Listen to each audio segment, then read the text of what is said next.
Hey there, this is Ben Watanabe. I am joined today by Zack Cox of Neston and Jay King of MassLive. We're going to talk a little Celtics. The Celtics are not off to the greatest of starts, but there's still plenty to talk about. Obviously, trade rumors, obviously, some young players that are performing, some young players that might be disappointing, and we'll talk Rajon Rondo because everyone always wants to talk about him.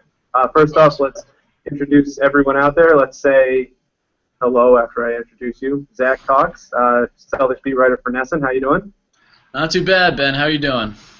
Great. We got Jake King, Celtics beat reporter for MassLive. What's up, Jake? Not too much, Ben. Your tie looks beautiful. Great. Yeah, you guys all look all dapper and done up. I hope you got your makeup done for your Google Hangout debut here with Nesson.com. Let's just dive right into it and get everybody's impressions of the Celtics thus far this season. I don't think any of us expected them to be world beaters so far, but I guess just what surprises you so far. I guess maybe just also what doesn't surprise you with the way that they've played so far. Well, I would say, obviously their offense is a bit of a surprise, with the exception of the past two games when they struggled to score. They've really filled it up. And I think that's a good sign. Obviously, moving forward, I think Jared Sullinger, Kelly Olynyk have looked good offensively in tandem. I think there are a lot of things that you like. Obviously, their record is about 4-8. Is not about 4-8. Is actually 4-8, which is probably about what we should have expected. They've faced a really tough schedule so far. I think their record will improve as the schedule gets a little easier. And there's a lot of good things to like here. They obviously need to get a lot better at defense and learn how to stop teams, but they're young, and the issues on that side of the ball, especially with the teams they face, are probably to be expected. Yeah, I mean they're 4-8, but which obviously isn't a great mark. It's not what you want, but they're really not that bad. They're not a 4, and they're not what you would think of from a 4-8 team. I mean they've played 10 or so of the best teams in the NBA, and they've really been in every game except for 2. I mean there was the Grizzlies game and the Rockets game were really the only ones where they just kind of got their doors blown off from start to finish. So, I mean, after this coming week, I mean, they have the Bulls and then they have the Spurs, which are obviously 2 very hard games. But after that, they kind of go back to playing more teams on their level. So I definitely expect that record to improve. Like you mentioned, the offense has been great with the exception of the last 2 games, and defense was horrendous for a while, but it looked good against the Blazers, who are a team that can put up a ton of points. So, I mean, if they keep up that defensive intensity and they kind of figure out how to close out these games, which has really been their biggest trouble this year. Right. Let's start with, I guess, kind of the developing story over the last couple of games is Kelly Olynyk. He's a guy who looked like he was really coming on offensively before the last 2 or 3 games. I think it might have been, maybe it was Howard Beck that said that the Celtics view him as a emerging star, and that might be going a little too far, but he was at least playing like he looked like he had some confidence on offense. And then, I mean, he comes in against the Blazers. He had a goose egg. Not just that he didn't score, it's that he only took 3 shots, despite ball in his hands a lot. With him, I mean, is it just a guy that's got to pull the trigger when he's got a chance? Is it just a guy who's got to be like, hey, man, you got to shoot? Yeah, I think the most glaring with that was the first half of the Grizzlies game, where Marc Gasol was guarding him and kind of laying off, like, almost in the paint. And he was like 15 feet off of him. It was crazy. And it was every play, and that was their game plan, was to let those guys shoot. And Kelly Olynyk's the best shooter on the Celtics. Like, he's not your regular center. He's a guy who can really, really fill it up. If he gets better at free throws, he's got a chance to join the 50-40-90 club, which has only been done so far by like Larry Bird, Dirk Nowitzki, Steve Nash, Jose Calderon, like all the best shooters in NBA history. And then Kelly Olynyk, if he has a chance to do that if he can improve his free throws. But he's got to start shooting. He can't pass up shots. He's got to be a guy, if he's open, let it fly. He's got to have the same mentality as Avery Bradley and Jeff Green, 2 guys who will put him up. And Jared Sullinger shoots as many shots as Kelly Olynyk. He's got a more aggressive mentality outside. and he doesn't deserve to have that mentality like Kelly does. So Kelly's really got to shoot because, let's face it, he's not out there for his defense. Yeah, and it's strange. You'll see how it changes from game to game. You can see sometimes, like in against the Grizzlies, he scored 14 points in the second quarter. He'll get that stroke going, and it's just smooth, and he can get it off like nothing. But then you'll see against the Blazers last night. I think Chris Forsberg actually pointed this out in one of his pieces today. He has these moments where he gets the ball and he hesitates for just like a split second, and by that point the defender can get over. Then he's all screwed up, and he's not great with moving. Like, he's not an expert ball handler or anything. He's not going to maneuver around many people. He's got to know what he's good at. He's got to get the ball, let it fly. Sometimes you're going to end up with those nights like Avery Bradley had the other night, where he was 1 for 8, I believe, from 3-point range. But I mean, I can't imagine that. I mean, I imagine that Brad Stevens would prefer that than only attempting 3 shots and coming up with a goose egg. So I mean, if it gets to the point where he's just going 0 for 10, 1 for 12 on a consistent basis, then you have to scale it back. But right now, I mean, he's just got to shoot the ball. I think it's important too. After that Memphis game, Brad Stevens pointed out that he thought Kelly's confidence was affected by missing a couple layups, and that's kind of a weird thing to start thinking about, like somebody who's such a good shooter to have his confidence go down. I think it's important to remember, you know, he's not like your regular like lottery pick. He redshirted his junior year at Gonzaga. Like, he was kind of a late bloomer. They didn't really want him to shoot threes his last year even at Gonzaga. So the mentality that he has to have now is a lot different than it's probably been for most of his college career and now into the NBA. So he's really got to develop that mindset of being a guy who is a shooter and needs to take that many shots. And he knows that this is what his team wants from him. This is what his teammates want from him. They've come out and said it. I remember we were talking to Jared Sullinger a few weeks back, and we were like, so what do you guys kind of want from Kelly there? He's like, we just want him to shoot the ball. Like, we're telling him to shoot the ball. Like, this is what he needs to do. So I can see it being a confidence thing. He's still kind of young, but he's just gotta power through that. You know, I know Jay remembers. You know, with Ray Allen, you knew when Ray Allen was gonna hit a shot based on his lower half of his body. Like, if his feet were set a certain way, you knew before he even took the shot that it was going in. And Kelly, it kind of seems like the same thing. Not that you know whether the shot's going in, but you know whether he's going to shoot it. Like, if you watch his feet, like, you can tell when he gets the pass whether he's going to let it fly or if he's not really ready. And to me, that's the big thing. If you see early in games, when he's feeling confident in his shot, his feet, when he receives the ball, he's always in a shooting mode. But if he's not feeling it that night, he'll get it, and his feet are all over the place. He'll kind of stumble over himself. Then he tries to dribble, and that's never a good thing. You know, that's why I just want footwork. And if footwork looks confident, I'm thinking, right, we're going to get good Kelly. If his footwork is not there, this is going to be a long night for him. Was that kind of almost a Ray Allen Kelly Olynyk comparison 8 minutes into this Google Hangout? I prefer to compare him to Larry Bird, okay, and Dirk Nowitzki, and what other great shooters can I compare him to in NBA history? No, but I was just making the analogy between, you know, we think of shooting as being all arms, but to me it all starts, you know, below the waist, and that's just something that I noticed with Kelly that he had in common with Ray. Let's kill Kelly. Well, let's not kill Kelly. Let's wipe him off the board here. Let's move on to some trade talk, because it was good coming into the year, and it's become maybe a little bigger in the last couple weeks. Last week, with dual reports that Jeff Green and Brandon Bass are garnering trade interest around the league. It was reported that Jeff Green might actually have more suitors than Ray Allen. Than Ray Allen. See, I'm going about Ray Allen here. Than John Rondo. I mean, if teams want Ray Allen, they can get him. I mean, I think he's just sitting at home waiting for a call. But it was reported that Jeff Green could have more suitors than Rajon Rondo because he can be used as a complementary piece to a team that already thinks of itself as a contender. And that Brandon Bass is also getting interest, and that his teammates wouldn't be that sad to see him go. Not that they dislike him, but that they want to see him move into a better situation.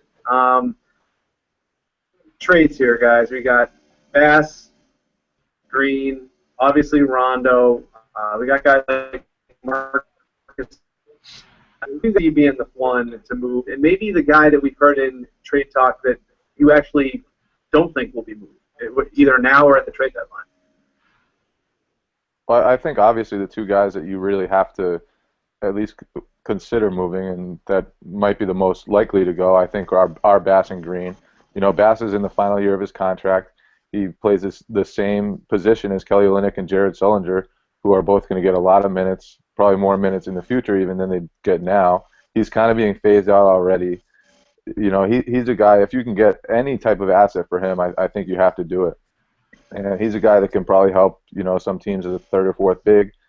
And you talked about the reaction in that piece by Steve Bulpett in the Boston Herald. I thought it was so funny, like Rondo and Wallace, like, oh yeah, teams should definitely take him away from us. Like, he would definitely fit in with a contender. Like, yeah, man, they should definitely take him away. I don't know. That right, was, it was like, we stink. We can't use him. Yeah, it's like, man, he deserves better than us. So that was funny. But yeah, I think you have to look into moving him. I think Green's another guy. You know, he's played pretty well. Obviously, he could shoot better from the outside. I think he's been more consistent this year, more aggressive this year. So that's good. But the thing is, he makes $9 million this year. He's due to make another $9 million next year if he wants to. He has a player option. You might want to move him and try to get that salary to go after guys in free agency this summer. And you know, there's a chance that the Celtics could have a lot of money this summer. There's some really good players in the free agent market. Marc Gasol is one of them who could be available, although I don't know why he'd want to leave Memphis the way they're playing right now. But, you know, there's other guys too. You know, Rondo is obviously one we'll talk about for a long time about him getting traded. But I don't know. This team will look different, I think, by the trade deadline, and definitely this summer there should be some serious changes coming. Yeah, if I had to rank those three as by likeliness of them being traded, I would say Bass, Green, then Rondo. Bass really he's been solid when he's played, but he just hasn't gotten in that much. He started, I believe, 60 games last year. He hasn't started a single game this year, averaging fewer than 20 minutes a game. He had that really, other than that one big game against I think it was against the Sixers. He's really been just like a straight complimentary player, which, I mean, it's unfortunate for him. He's basically the same player he was last year. It's just the team is evolving around him. Yeah. I can't see him wanting to be in this position all year, and he definitely seems like the most likely candidate that they can move and not completely kind of like. I think if they move Rondo, they're completely forsaking the rest of the season. I mean, they're probably not going to be a playoff team anyway, but without Rondo, they are nothing pretty much. They have zero chance. They can move on from Bass and probably not see that big of a negative impact, even if they trade him for picks down the road or whatever they get back from him. So I'd say he's the most likely to go, and I do agree that they're not going to be, unless they somehow rip off a 15 wins in 20 games and are like right in the thick of things when the trade that deadline comes around. I definitely don't see it. I definitely do see them making a move well before that. Yeah, they're kind of in a tough spot with Bass because, you know, obviously they want to play Sullinger and Olynyk because they want to get these young big guys to play, but they also, I mean, they need to showcase Bass in a way if they want to trade him. You know, he has played against Philly, he played against teams, he played really well against Portland, I thought, too, but those were all games where, you know, there was a clear matchup. They needed a mobile sort of big guy who could, you know, get out on some jump shooters. But obviously, I mean, he didn't play a whole lot against Memphis because the matchup just didn't make sense there. Yeah, it's just tough. I mean, you know, it's one of those things where, yeah, he is the odd man out, but, you know, if you really want to get some sort of value from him, you got to get him in at some point so that Danny can say, hey, look, this guy can play. You know, he's just not good for our situation, but we're not benching him. You know what I mean? I don't know, though. I feel like teams know what Brandon Bass does. Like, whether he plays or not, they know he's the same guy now that he's always been. The one thing about him, he's consistent. He's reliable. Like every night he's going to hit mid-range jumpers, be a versatile defender, do what he does. And so I'm not sure that's the case. I think teams know exactly what he can do, whether he plays or not. Yeah, I don't think it's a case of them having to alter their game plan really to get with the specific intention of getting Bass minutes. I mean, he still does he brings plenty to the team still. I mean, he's a great guy off the bench, but I don't think it's a situation where they desperately need to be like, we have to show teams what this guy can do. 'Cause, I mean, he's been around long enough. He's pretty much the same guy. But I can see that point of them not wanting to just shove this guy at the end of the bench and then be like, no, he's good. Like, you should trade for him. I mean, yeah. All right, we have. I'm just going to use this to say some other guys other than Bass and Green. But we have a trade proposal of Marcus Smart, Kelly Olynyk, a first-round pick to the Bucks, I'm imagining, for John Henson, Giannis Antetokounmpo, and a first-round pick. Like I said, I'll just use that to transition into there's obviously some other guys on the roster who could be moved. I mentioned Marcus Thornton a little bit earlier. Rajon Rondo is a big one that people are talking about. As Zack alluded to, you trade Rondo, you're sending a message that been up on the season entirely. I guess beyond those top three, the Rondo, Bass, Green, trifecta, are there any other sort of moves that you guys could see as making sense, either from a salary dump standpoint or from a guy who could maybe garner some, value in return?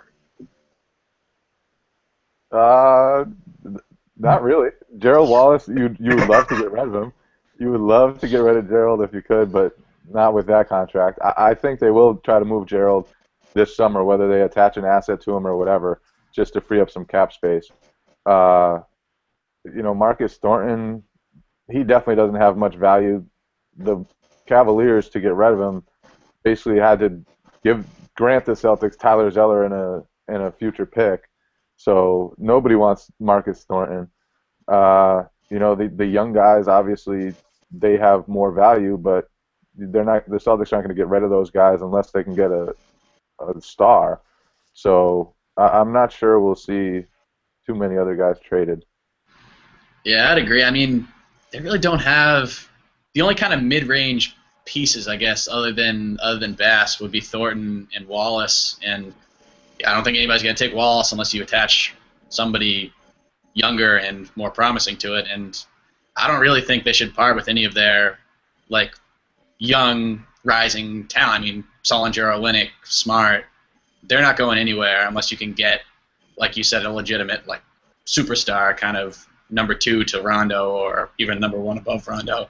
So I mean, they could make some minor moves, maybe Marcus Thornton, but I don't see a whole lot going down outside of those big three that you mentioned. Yeah, on a scale of 1 to 100, if the Celtics traded Kelly Olynyk, Jared Sullinger, Marcus Smart, or any of their draft picks, how surprised would you be? Yeah, extreme. Yeah, pretty surprised. I mean, unless some star randomly comes on the market, but it would have to be a serious circumstance to give Danny Ainge to part ways with his assets. Yeah, I think exactly. Unless you're getting the Kevin Love caliber guy, which those guys were obviously rumored with that caliber guy this summer. I think your safest bet right now is getting a number 7, a number 43, or a number 36 jersey. All right, no more trades. Let's move on to Stevens. We had a question from Superfan, Celtics Superfan. I think I'll call him that. Flapped. Is that how you say it? Do you feel that Stevens is getting through to the guys? Do the players believe in him? I'd say that's a yes. Despite Jeff Green kind of maybe passive-aggressively saying after the Portland game that he has to agree with Brad Stevens because he's the coach. I think that for the most part, the players enjoy playing for him. I mean, even guys like Joe Wallace, who doesn't play for him, seem to enjoy it. Bass, same thing. He only had good things to say. It seems to me like the players enjoy playing for Stevens, that they believe in what he's doing, and I think that you can tell when players don't. And I don't think we've gotten to that point with any of these guys. I don't know that we will. Yeah, I think it's really clear that they believe in Stevens. Just watch their offense. They're moving the ball. They're cutting with purpose. Just look at Rondo. Rondo has every reason to be upset with his place on the Celtics. He's 28-year-old in the prime of his career, and he's kind of having a couple of his prime years wasted right now. But he's all on board. He hasn't said a single down word about the Celtics, their direction, anything. The Celtics coaching staff asked him to dribble the ball a little less. He's doing that.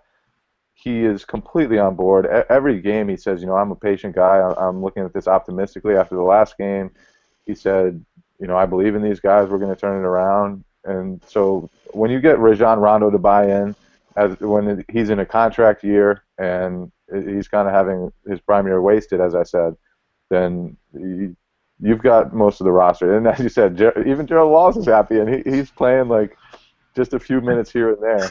So I do think Stevens has everybody's ear, and hopefully those guys can learn how to play defense. Yeah. First off, Quapped, thanks for those the vines. You're doing God's work with those things. But I agree. I think it says something that random offhand Jeff Green comment is really the only kind of anything that could be construed as dissent within the team, and that was nothing really. I feel like they're fully buying into Stevens. Everything we've heard from them ever since the preseason has been nothing but positive. As Jay said, you can see that they're adopting his system. They really seem to be they're playing hard under him. They're doing what Brad wants them to do. I mean, we'll see how it is in a month or so. It's gonna get testy. I mean, if they continue to have another season like last year, when now they're not really rebuilding anymore, they're kind of on the rise. So last year was expected. This year, I mean, they're not expected to do anything crazy, but improvement is expected. If it doesn't come, we'll see how chipper the locker room is in January or so. But yeah, for right now, I can't see anything but good things. All right, Stevens, everything is good. Everything is awesome. And now that I don't think any of us wanted to talk about Jeff Green, but we got 2 questions about him on Twitter, so I think we're contractually obligated to our fan base to talk about Jeff Green. All right, let's just should we do these 2 together? Yeah, let's do these 2 together. Bundle them up. We got Jeff Herbert asking, why is Jeff Green so maddeningly inconsistent? Is it a lack of confidence or aggressiveness? And then we have another question. What do you think the odds are that Jeff Green opts out, considering the lack of? You know what? No, let's do that. Let's do that as a separate issue. Why is Jeff Green so maddeningly inconsistent? This is the $8 million, $9 million question from the last 4 years. I would argue that this year has been more consistent. That's true. I would agree. I'd say that was the $8 million question from the last 4 years. But this year he's looked good. He doesn't have one 35-point game and then disappear for 2 weeks. He's not at the top of his game every single night, but he's much better than we've seen him in the past. Yeah, I think the thing from this year is that his worst games have been better than they were before. And obviously, he's shooting, 27% from threes right now. That will go up. And, if he can continue to attack the basket like he's been, drawing free throws like he has, then he once that shot comes around, he's going to have a pretty big year. You know, he's averaging 18.4 points right now, and he still hasn't found his outside shot. So I think Jeff Green's playing pretty good basketball right now. I don't think you can really complain with what he's done this year. In the past, definitely inconsistency was an issue. This year, not nearly as much. I think he's done a better job this year with working inside the offense, and I think this fast-paced offense is a better fit for his talents, where he can get out in transition and kind of have space a lot of the time when he's going to the hoop. Yeah, I think he is a good point. I think maybe the better question from George would have been, excuse me, Jeff would have been, why has he been inconsistent up until now? And I think that Jay, you hit it on the head. That the offense they do now with a lot more movement, with the ball, it's not sticking, like it did in the Rondo, Paul Pierce, KG era, where it was just basically pick and roll the whole time in half court. I think that favors Jeff Green a lot more. I think that's an excellent point. He has been a lot more consistent this year. Let's give him that. So let's move on to the next question. Especially considering if Jeff Green continues to play the way he is, Alan Ayers wants to know, what do you think the odds are that Jeff Green opts out, considering the lack of free agent wings available this summer? Well, I think the thing that makes that situation even more complicated is the TV deal that will kick in 2016-17 when he could become a free agent for that.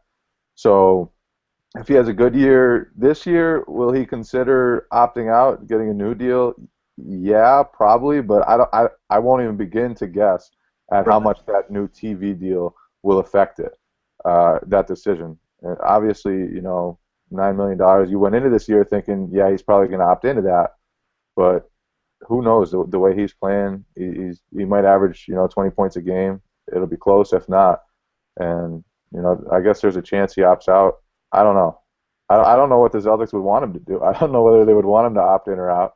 I think having that extra $9 million this summer could be useful with all the guys on the market. So I don't know. We'll see. There's a lot of fluidity in the Jeff Green situation, I think, moving forward. Yeah, the TV deal is really just it's gonna change the entire landscape. It's gonna be like, yeah, that's why you see so many people waiting. That's why LeBron did his 2-year deal. He wants to make the big bucks. It's gonna be, it's gonna be a decision players will have to make if they want to go sign a multi-year deal somewhere this summer, if they want to wait, get a 1-year deal, opt back in, that kind of thing. And like you said, it's really hard to tell how that all is going to shake out. But for what it's worth, Green said the other night that he wanted to opt in. Of course, he's going to say that. He's not going to say at the beginning of a season that he's not going to come back. I do think that how the team turns out is going to play a role in that, because Green seems like the kind of guy that gets more frustrated with losing than a lot of the other guys in the locker room. At least it seemed that way this year. Not trying to say that he wants to get traded or anything. I'm not trying to start another. Why are you trying to start another controversy there? I think you were the one who wrote the story in the first place. Not trying to get called out, but no, I do. I do think that'll play a role. If the Celtics are bad again late in the season, how is he going to respond to that? So I think that's going to be a factor.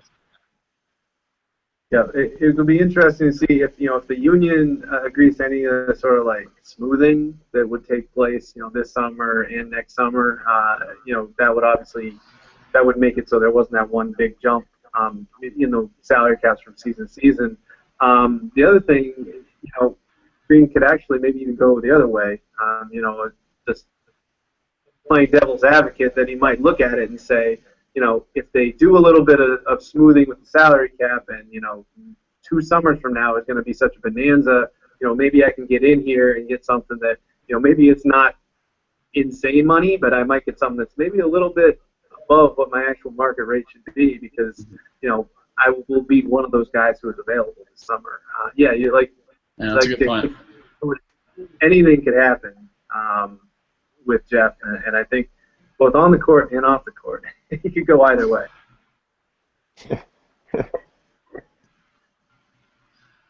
All right, what do we got here, guys? We got a busy holiday week coming up. We got the Chicago Bulls. We got the San Antonio Spurs. I know the radio commercials are teasing Derrick Rose and Tim Duncan, but who knows if those guys will actually play in either game because of being injured or being DNP holds. What are you looking at with the upcoming Celtics slate? Not so much competition, but as far as how they're going to fare. Do you think that they'll break through with any of these close losses that they've had? Do you think they'll figure out the late fall aparts that they've had? What are the signs if you had to invest in the Celtics? Would you be buying or selling their stock for the next couple of weeks? I would buy. I just think because of the schedule that they're bound to improve. Their record is bound to improve. I think, looking forward, obviously, you want to see them continue that defensive effort that they showed against Portland. I think some of that was just LaMarcus Aldridge missing some easy shots. Damian Lillard probably not playing as well as he could. But the Celtics really, they were grittier in that game than they've been all season. And they need to be gritty because they're undersized. They're not very quick up front. They don't have that shot blocker. So looking forward, you just want to see them continue to get solid defensively. And if they can continue their offensive production and then kind of improve their defense just a little bit, then they're going to be, I don't want to say tough to beat because they'll be beatable, but they'll definitely improve. Yeah, I'm excited to see them against the Bulls this weekend. They beat the Bulls earlier this year, which is kind of the signature win of this season, even though, there haven't been too many to choose from. But so they have the Bulls, they have the Spurs, and then I think that stretch after that is going to be it's going to be the most important stretch of the season, definitely so far, and it's going to be a stretch where they really need to get wins, and they're really just not for the standings, not for anything like that, but now they have this whole season basically they've had the kind of crutch that, well, yeah, we're playing against the Cavs tonight, yeah, we're playing against the Grizzlies, like when they get out of that stretch and they're playing teams that they theoretically should beat. Look at the schedule after that. After they play the Spurs, they have the Hawks, Pistons, Lakers, Wizards will be tough, Hornets, Knicks, 76ers. Yeah.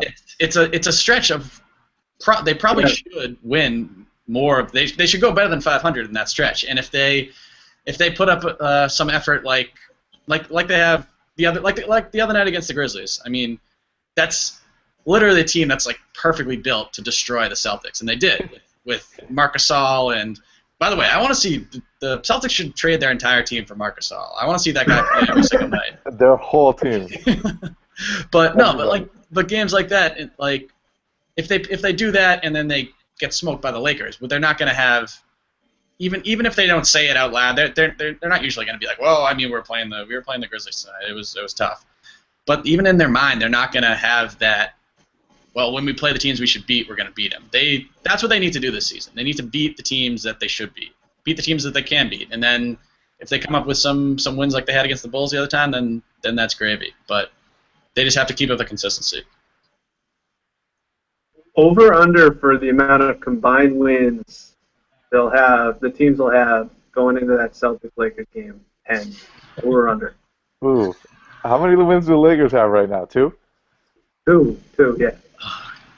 I would say 9. I would say the Celtics. You say taking the under? I would say the Celtics win 3 times by then. How many games do they have before that? Well, they got Chicago, San Antonio. Loss. They got the Hawks and the Pistons. Yeah. So and the Celtics will win 2. Lakers won't win any. They might they might lose by 20 points every game. The Lakers are fascinatingly bad. Like it's almost fun crazy. to watch the destruction that goes on over there. It's like Kobe Bryant is in the single worst situation an aging star could be in, and he's reacting to it just as you would expect Kobe would. And it's kind of fun. He's like so angry and so. Did you guys see the Vine of the huddle with his teammates the other night? Yeah, that was great. It was like he was just demanding the ball. Everybody was just looking at him like, "Oh man, here goes Kobe again."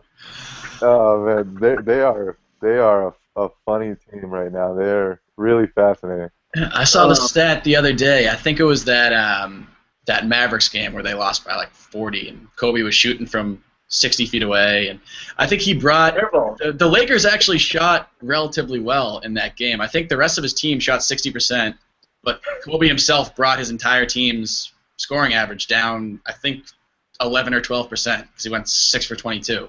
It's a ridiculous team. It's a dumpster fire. It's gonna be fun. I mean, it's gonna be hilarious to watch when it comes here. It's gonna be an interesting game, but I'm gonna have to take the under on that too. I'm not positive exactly how many games the Lakers play, but can't see them winning 8 in the next 2 weeks. It's almost like an experiment. Like what would happen if you put Kobe Bryant's mentality into some bum player, and so now he's shooting like 36%, firing from everywhere, like angering everybody. Mitch Kupchak is a genius.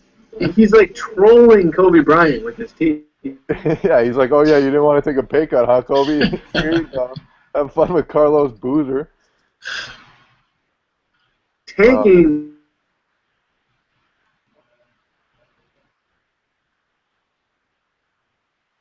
We lose Ben? I think we just lost. Oh, I lost Jerry. Oh, Ben, you back? I'm back. All right, thank God. Nice I got scared for a second. Our fearless leader has returned. All right. Well, let's. Well, there you have it. We're taking pleasure in Kobe's suffering. We're bad people, probably. But let's play him off the board. We talked about everything that we need to talk about here today. Hold on. Can we talk about Marcus Smart too? Because it's probably pretty important that he's about to return. Oh, yeah. So, okay.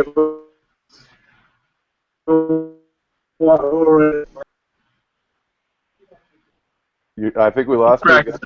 He could play this weekend. Anything else you You're want getting to say excited there? over there, yeah. Yeah, Marcus Smart. I think the thing about losing Marcus Smart was they kind of lost a little bit of their identity because they did want to be that team that could pressure guys. And, as much as he is a rookie, as much as he only plays, 20-some-odd minutes a game, his presence allows them to get out there, pressure teams, force teams to do things that they don't want to do. And without him, they've kind of missed that, obviously. Yeah, I mean, he's been a major part basically since day one. I mean, he started their first preseason game, and he definitely, they lose a bit. The second unit has actually played pretty well the last couple games, but they don't have that defensive tenacity. I mean, Evan Turner's not that kind of defender. Phil Pressey's quick, he can run the floor. He's a good passer, but he's not that kind of defender. They lose it when he's not there, and he definitely brings that kind of. He brings like the Gerald Wallace intensity with someone that can actually like contribute in every other. Gerald Wallace, yeah. Yeah, someone that can contribute in the important sections of the game. So basically everything that we've heard, he should be playing Friday. I guess we'll find out tomorrow at practice. But no, it's going to be exciting to see him back. I remember, we were all at the game when he got hurt. We thought it was a lot worse when it happened, and I wasn't happy. I was like, damn, it's fun watching him play. It's fun covering him, and I'm glad that he should be back soon, and I'm sure the Celtics are too. Indeed, yeah. That looked scary at first. That looked really scary. Yeah. Yeah. My favorite part of that injury, not that there are favorite parts of injuries, but was like a few days later, one of the reporters asked Marcus Thornton, like, has anyone joked with Marcus Smart about what the thumbs up and everything? It was just a sprained ankle, and Marcus was like, yeah, I heard someone try to joke with him, and he didn't think it was funny, so I decided not to do it. Yeah, so do not mess with Marcus Smart after he's been injured. Or ever, probably. Yeah, don't bust the guy's whatever if he's not playing along with the joke. Yes, don't bust his whatever. All right, guys. Is there anything else that you'd like to talk about before I really wipe the board clean? Yes. One more thing. What do you guys think about the? I think there's been a push from some people to change the starting lineup. What do you guys think about the starting lineup and how that's worked? So I'm assuming that push would be Zeller and for Olynyk. Is that? Yeah, either probably Zeller for Olynyk. Yeah, that's what I've seen in some places. Yeah. Yeah, I mean, I could definitely see that being a possibility, especially after was it the Suns game where Zeller played really well. I mean, he's played very well all season. I think it's premature right now because I don't think it's about Kelly Olynyk not performing well. It's just he's not taking the initiative to do what he should be doing. It's definitely not out of the question though. I mean, Zeller doesn't bring as much. He doesn't have nearly the range that Olynyk does, and he's almost strictly a down low player. But I don't think it should come yet. I think it should wait a little bit, but it's definitely a possibility. To me, when you've got a young scorer who struggles with defensive confidence, the way that you break him out of that is not to play him fewer minutes with one of the best playmakers in the game. You know what I mean? I mean, if you want Olynyk to find his offense, you want to play him as often as possible with Rondo, who is one of the best in the game at getting easy shots for his teammates. And if you're not starting Olynyk, then he's going to be playing fewer minutes with Rondo. So it's kind of why that's why I would move, but I would at the same time I would kind of grit my teeth at it. Mm-hmm. Yeah, I think if it were just about getting wins now, maybe you might think about experimenting with it. Yeah. But to me, Jared Sullinger and Kelly Olynyk are your two best young players. They're the guys who you need to build up. They're the guys who you need to develop. And the fact that they're getting beaten inside every night, that's okay because they have to learn how to go against that. They have to learn how to coexist and stop people inside. And so, to me, any talk of changing the starting lineup is premature. Those guys can score the ball really well, and they're going to take their lumps defensively, but they need to get through that. They need to learn how to get over that and guard people. And the way to do that, I think, is by just starting them, letting them develop, letting them take their lumps, and just teach those guys right now while they're young, and reap the benefits later. Yeah, agreed. There's a billion other things that we can cover here. I think the three of us could probably talk Celtics for hours and hours if we had to. Probably. I got other things to do, though. I know Jay doesn't have anything else to do. I know he's going to look there on his couch with that beautiful painting behind you. So that is that? Isn't it? Isn't it bizarre? I don't even know what that is. We'll. Gorgeous. I'm trying to give it a better look. Oh no. Can you see it a little better? I mean, that is a weird, ugly painting that I'm sitting in front of right now. I don't know what it is. I don't know whose it is. I don't know why my roommates ever decided to get this painting, but it's there and it's in the background and it's not very beautiful. Hey, you got a better surroundings than me. I'm in this dungeon at Nesson headquarters right now that they're probably just gonna stick me in for the rest of the day. So I wish I had some paintings. Look, I got a blank white wall. I don't even have any writing on it. I gotta spruce this thing up for next time. Gotta get some props or something. You should step up your ugly painting. You gotta go on. I'm happy. I got a fern though. I got one fern over there. So I got a little class. I'm not completely useless. Solid plant life. All right, guys. Well, hey, thanks a lot for joining us. Thanks for watching, and we'll catch you again later. If you want to read Jay King, go to MassLive.com. Follow him at @ByJKing on Twitter. Zack Cox Nesson on Twitter, and you can go to Nesson.com to read everything that he's got for Jay King and Zack Cox. My name is Ben Watanabe, and thanks for joining us.